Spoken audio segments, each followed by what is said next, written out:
Alright guys, TacticalRab back again today. Hope you're all doing well and enjoying your day so far. Welcome back to Valorant News, and what a day we had last night. The Challengers playoffs go down in both the European region and the North American side. A crazy series, especially in North America. 10 of the 12 teams going to Masters have now been confirmed, and JC Starney says 100 Thieves are going to move forward without him. Very much intrigued to your thoughts in the comment section below. Hit the like button if you enjoyed the video. Subscribe if you are new as always. I would greatly appreciate it. Really upset the channel. Thank you very much indeed for doing that. First of all, just wanted to mention this real quick. Ryan over at Valorant, he says, kind of drops the eyes emoji in reply to the Neon Ultimate. So right now, Neon Ultimate is, well, it's not particularly good, let's just say, in professional play. Not really going to work out all that well outside of lower elo matches. So maybe a Neon Ultimate rework could come through. Definitely something to keep your eyes on here over these coming days. Wanted to mention this, though, for mixwell, because, of course, last night, G2 playing up against FPX in the EMEA finals, and he says, look, the top seeds from North America, EMEA, APAC, and the top seeds from the winner of Latin America and Brazil playoffs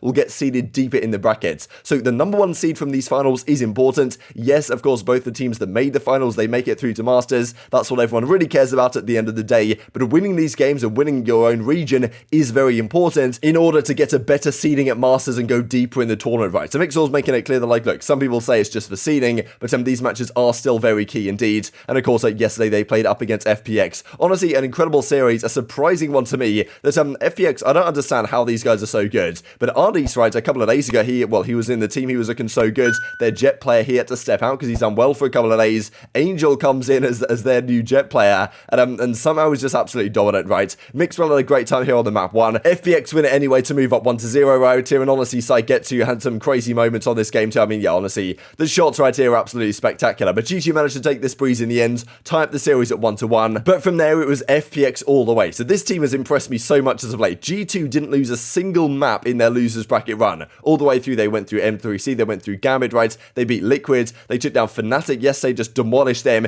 Then they play FPX, and FPX just beat them 3-1 in the final. So what a team. Creates an incredibly exciting dynamic going into Masters. That FPX are there, G2 are there, Fnatic are there from Europe, and of course all the other teams from around the world as well. We'll talk about those here in just a couple of seconds. But yeah, this is how it goes for FPX. 3-1 for them at the end of the day. And I mean, yeah, zyppan, Shao, like Angel says, look, if I wasn't on the Jets, maybe we would have won this series more comfortably, right, if we had RDs in the team as well. But still, they win it 3-1. Icebox goes 13-6. Breeze 13-8 in favour of G2. And then 13-7 on Ascent. 16-14 in the Immortals split. A crazy overtime. But eventually, they do get the job done. So important stuff in terms of seeding, right? But also the best team in Europe right now. So congratulations to FPX. Wasn't predicting this one going into the tourney, but they get the job done even with the substitute going through. And as Angel says, happy about us winning the tourney despite the circumstances. Real team spirit. And let's be honest, if I wasn't on the Jets, it would be a 3-0. So definitely some spicy words coming in there. But they arguably go into Masters here as one of the top favourites, right, given their performances. Okay, so I've just finished recording this video, and I'll continue on the North American stuff here in just a second, and the 100 Thieves thing, but it's just been announced, kind of as I was recording, by VALORANT EMEA, that FPX will not be able to attend Masters. This is what they say. Liquid are going to take their place after all that stuff I just said about how FPX did this incredible run. It's going to be for nothing. As they say, travel restrictions in Ukraine and Russia, as well as existing COVID regulations, continue to create numerous challenges. Over the past few weeks, we've tried to ensure the FPX roster could attend Masters Reykjavik. These options include extending the roster lock window, relaxing emergency substitute rules, liaising with the relevant government officials to secure visas and travel permissions. Unfortunately, and through no fault of their own though, FPX will not be able to field a complete roster in Reykjavik. Like, I guess just that Iceland don't want these players having visas and this type of stuff. While we want to be as accommodating as possible, there is a need to ensure a minimum level of roster continuity. Out of fairness to all participants in the competition, we want to congratulate the team on a strong performance, but they won't be able to come through. Therefore, Liquid are going to be the third team that goes to Masters. So very, I guess, controversial stuff, whether this should or should not be the case. I'm sure we'll talk about it more tomorrow. But yeah, just wanted to throw this quick update in there, because Liquid, G2 and Fnatic will be the three representatives from EMEA, not the FPX team that just dominated these playoffs. These then are the 10 teams so far, 2 more to be confirmed over the coming days that are going to Masters. Fnatic, FPX, G2, OpTic of course, the Guard, DRX from the Korean region, Zeta Division win it from Japan, APAC of course we looked at PaperX and Xerxia yesterday, Loud get through from the Brazilian playoffs, congratulations to them.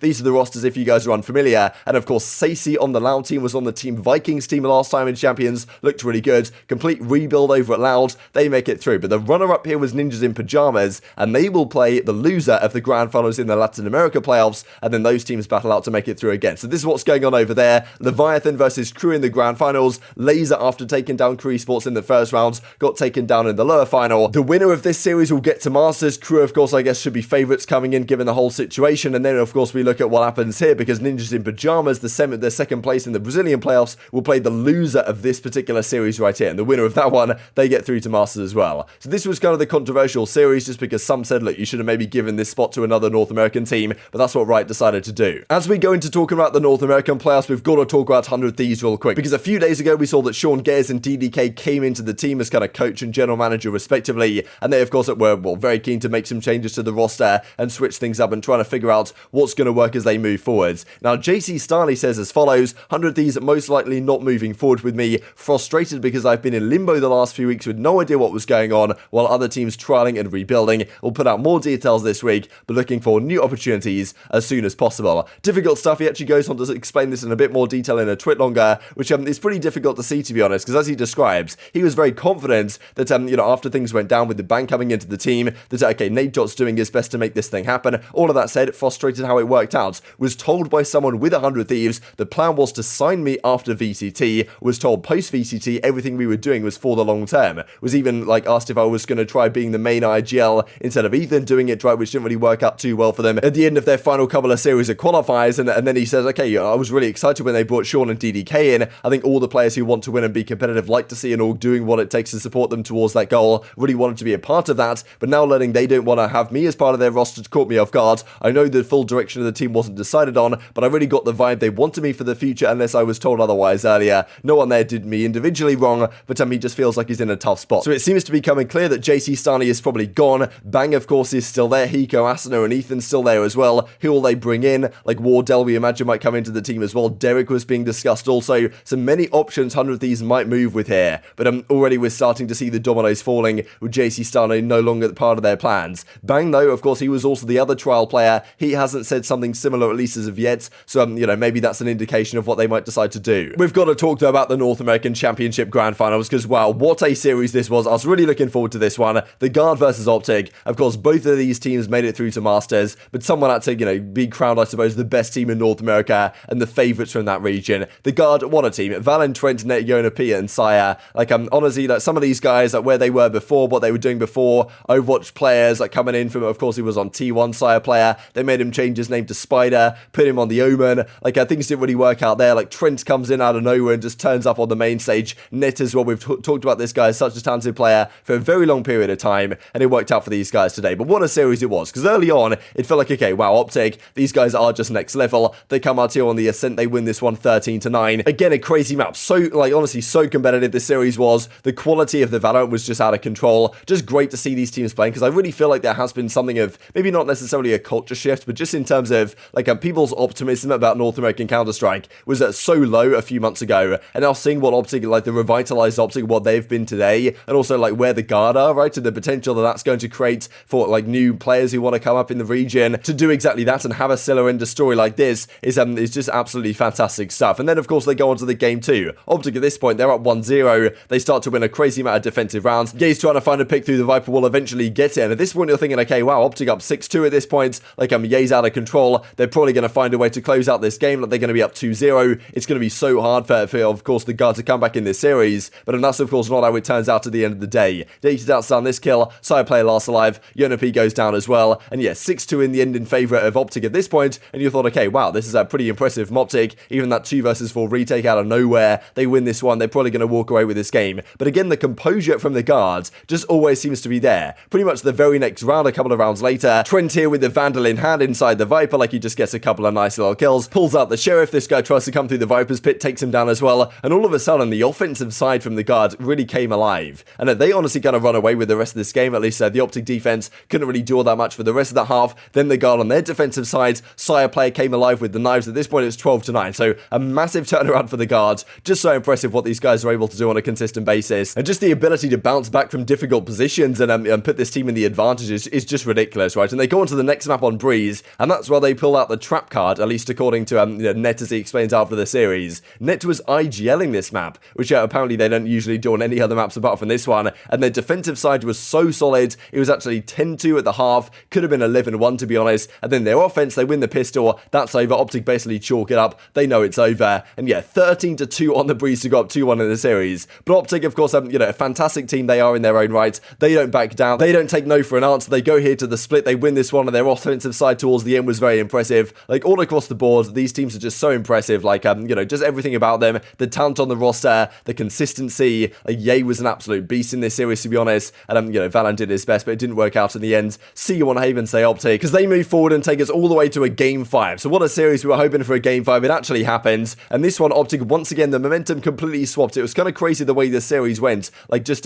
how things were going right with the momentum on these games, where it felt like, okay, Garda in the advantage. Now it's back in favor of OpTic. And at this point, OpTic, after winning 8 rounds on their offensive side, they then get this ridiculous kind of, FNS with the pistol here on the defense. You're now thinking, okay, wow, it's over. It's Haven CT side. Like, I'm probably at 9-4. They're going to close this out. But the guard bounced right back. And honestly, like, it's just so impressive stuff in this team. It's just incredible to see what these guys are capable of. I mean, this from Valorant as well. Like, yeah, try and flank, lads. Unlucky. You're going to get headshotted all the way down. And they win this round as well. So at this point, wow, it's super game on. And then the final round, it comes down to this. 12-11 in favor of the guards. OpTic have a 3 versus 1 to just close out. And they can close out the series, or at least they can take it to overtime. But it's Sire player, after all that, he finds himself on the other side of it. I guess it was 3v1 in favor of OpTic. It was a 1 versus 3 in favor of a Sire player, or from his perspective, he takes down 1 kill, completely outplays FNS, and then gets the final shot as well onto Crashies for the 1 versus 3, a legendary clutch. This guy might not be quite as consistent as a player like Ye, but when he takes over games, he absolutely takes over games. And I mean, Sire player, like, what a legendary clutch this is for him. 1 versus 3 to close out the North American playoffs champions. That's going to be the guard. Like, who would have thought this story came true?